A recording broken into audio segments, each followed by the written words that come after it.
We have breaking news. You do not see this very often. A coal company surging at this hour. Arch Coal is jumping 8%. Why do we care about this name? This may very well be the strongest manifestation of at least one of President Trump's first-year promises coming to fruition. After a year of promises on the campaign trail and about 10 months in office, President Trump's moves to revive the coal industry may be paying off. Look at the upward trend in coal prices over just the last year. This as U.S. coal miners are finally expected to report good earnings for the season. Will they last? Ironically, we happen to have Jeff Flock at the Will Country Generating Station in Romeoville, Illinois, Jeff, where I assume a lot of coal is floating around there. Right behind me, maybe you see it, a big black pile back there, and that's, a plus for a plant like this because, they've been on life support with the clean power plan, but the president getting rid of that and chunks of coal. Definitely in vogue here at the moment. But I tell you, there's two sides to this story.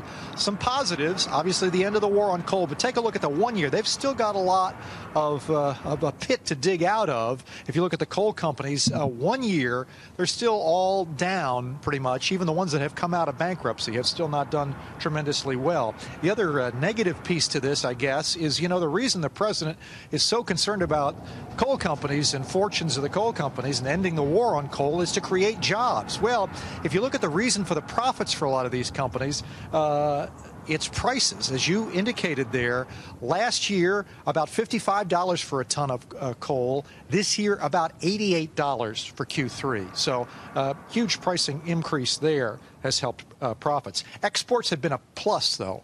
In September, double the exports that we had last year. So that's obviously part of the president's agenda as well. And lastly, on this subject of the plant behind me, as I said, plants like this that are coal-fired had been on the way out. Well, electric utilities, if you look at the numbers now, and of course the trend is still away from coal and toward natural gas for electric generation, but in 2010, the electric power generating industry burned almost 1 billion tons of coal.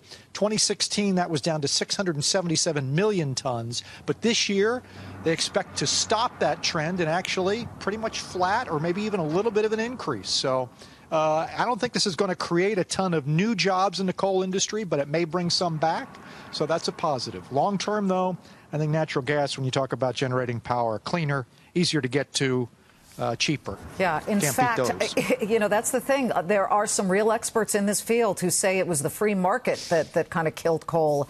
Of course, President Obama wasn't exactly standing to the sideline there, but you're right. Natural gas is so cheap. In fact, let me just quickly check so that we can see exactly what natural gas is doing. And that's good. Yeah, it's per million British thermal units. That's the unit. And we do have natural gas. That's cheap. $2.90 per million British thermal units. It is. You can't compete that. And a whole lot easier to get. You don't have to be down in a mine somewhere inhaling coal dust to harvest your natural gas. Look at that.